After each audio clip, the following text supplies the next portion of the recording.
Satisfying ആയിരുന്നു honey as an artist ഇതിനു മുമ്പ് തീർച്ചയായിട്ടും കിട്ടിക്കൊണ്ടിരുന്നതിലെല്ലാം? തീർച്ചയായിട്ടും നമുക്ക് ആ ഒരു നമുക്ക് ഓക്കെ ആണെന്ന് തോന്നുന്ന കഥാപാത്രങ്ങളല്ലേ നമ്മൾ സെലക്ട് ചെയ്യുന്നത് ചെയ്യാനായിട്ട്. ഉം. തീർച്ചയായിട്ടും ഞാൻ ചെയ്ത കഥാപാത്രങ്ങളിലൊന്നും എനിക്ക് യാതൊരു രീതിയിലുള്ള പരാതികളോ ബുദ്ധിമുട്ടുകളോ വിഷമങ്ങളോ ഒന്നുമില്ല. ഞാൻ ഏറ്റവും ഹാപ്പി ആയിട്ടും 100% കൊടുക്കണമെന്നും കരുതിയിട്ട് തന്നെയാണ് ചെയ്തത്. അത് കൊടുത്തിട്ടുണ്ടോ ഇല്ലയോ എന്നുള്ളത് എനിക്കറിയില്ല. അത് പ്രേക്ഷകരാണ് തീരുമാനിക്കേണ്ടത്. ഉം.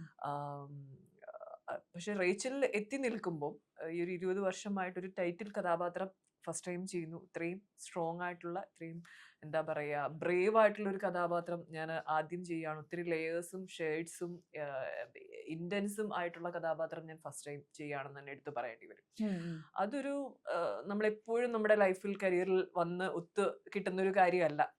ഉം.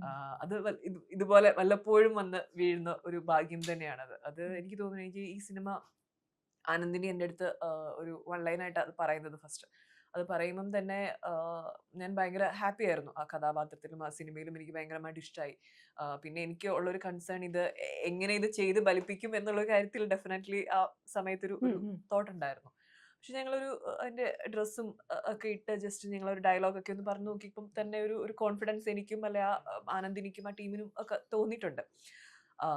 ദെൻ അത് കഴിഞ്ഞിട്ട് ഇതിന്റെ സ്ക്രിപ്റ്റ് ആവുകയും സിനിമയാവുകയും ഒക്കെ ചെയ്യുമ്പം ആ ഒരു ജേർണിയിൽ ഞാനും പങ്കുചേർന്നിട്ടുണ്ട്. From the beginning to till the end എന്ന് പറയാനായിട്ട് ഇപ്പോഴും നമ്മളതിന്റെ പറയാൻ നടക്കുകയാണ്. Not the end. Yes yes. അപ്പോ അതെനിക്ക് എൻ്റെ ഈ 20 വർഷത്തെ ഇൻഡസ്ട്രിയിൽ നിന്നു എങ്കിൽ പോലും ഇതൊരു ഫസ്റ്റ് ടൈം എക്സ്പീരിയൻസ് ആണ്. ഈ ഒരു സിനിമയുടെ തുടക്കം തൊട്ടേ അതിന്റെ ഭാഗമായി അതുമായിട്ട് സഞ്ചരിക്കുക എന്ന് പറയുന്നത്. ഉം. അങ്ങനെ ഒത്തിരി പുതിയ പുതുമകളും എന്താ പറയാ, ഒത്തിരി കാര്യങ്ങൾ എക്സ്പീരിയൻസ് ചെയ്യാനും കഴിഞ്ഞിട്ടുള്ള ഒരു സിനിമയാണ് റീച്ചിൽ എന്നെ സംബന്ധിച്ചിടത്തോളം.